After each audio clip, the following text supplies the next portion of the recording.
just together some slides from a paper that we just published.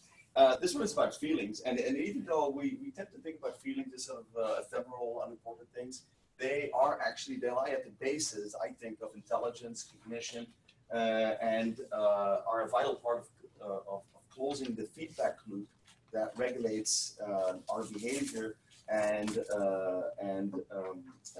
towards sort of a benign balance, right?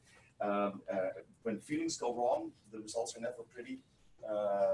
Mood disorders exact a terrible toll on society, and so this research project, to some degree, came from a desire to better understand things like mood disorders, like depression, bipolar disorder, etc.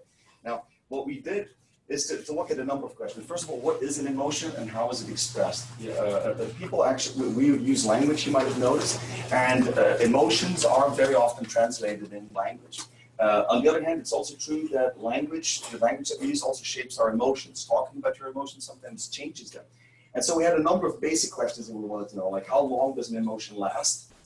If it does occur, how does it change over time, if at all? Perhaps it's just a steady sort of homeostasis. In my case, for example, I'm manic 99% of the time. At what point is a feeling expressed in language? So let's just say you're starting to feel a little cranky or a little sad. At what point do you actually become conscious of the emotion and say, I feel bad, or I'm not feeling well? And does expressing the emotion really change it? So the graph that you see here on the right-hand side kind of visualizes that reasoning. So assuming that at some point, for any reason, some emotion occurs. You stub your toe, your car breaks down, your partner is a little unhappy with you that day, and some emotion occurs, right? So at one point, the emotion starts to kind of develop. Perhaps it's the sort of a swelling of emotion, you're unconscious of it. At one point, you express it. And then afterwards, perhaps the emotion might continue on to evolve, or it might actually wane a little bit over time. Of course, there's a variety of other drivers. Random drivers, like, for example, whether you've had breakfast or not, etc. So it adds a little bit of noise. So when we observe your language, what we're really observing is this interaction between your emotion and how it's expressed in language. Also assuming, of course, that language affects the emotion itself.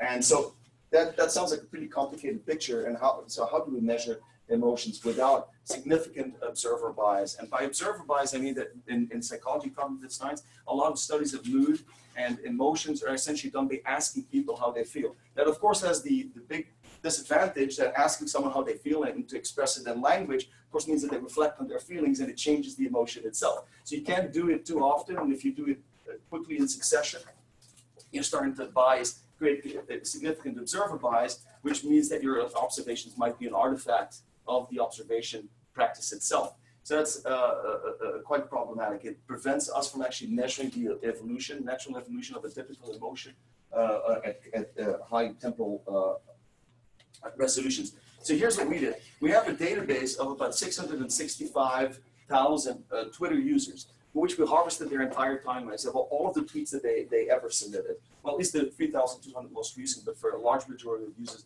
that's all of the tweets they will ever submit. Which means they have about a billion tweets in our database. Now, for every single one of these users, we looked at a point in time at which they said, I feel. And then we looked at the adverb or the adjective to determine whether that was a positive or negative feeling that they reported experiencing.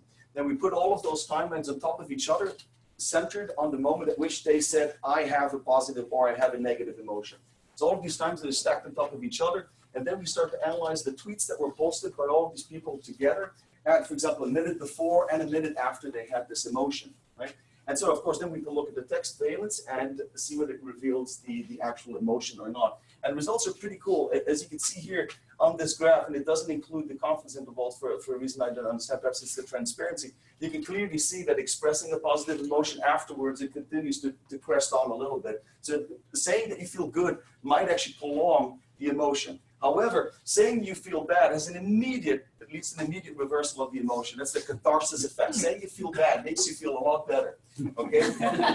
So whining, and I'm not going to use the B word, whining helps with your emotions.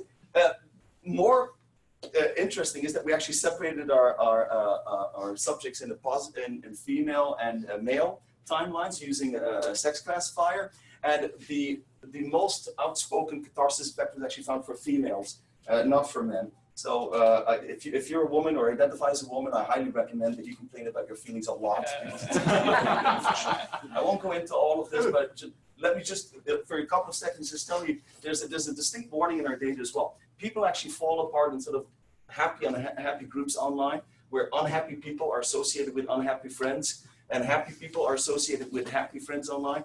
In all cases, those friends are happier than you. So even if you're unhappy and you have unhappy friends, your friends will still be happier than you. So take that as a fair warning. You want to know me more, here's my webpage, and don't look for me on Twitter or Facebook, okay?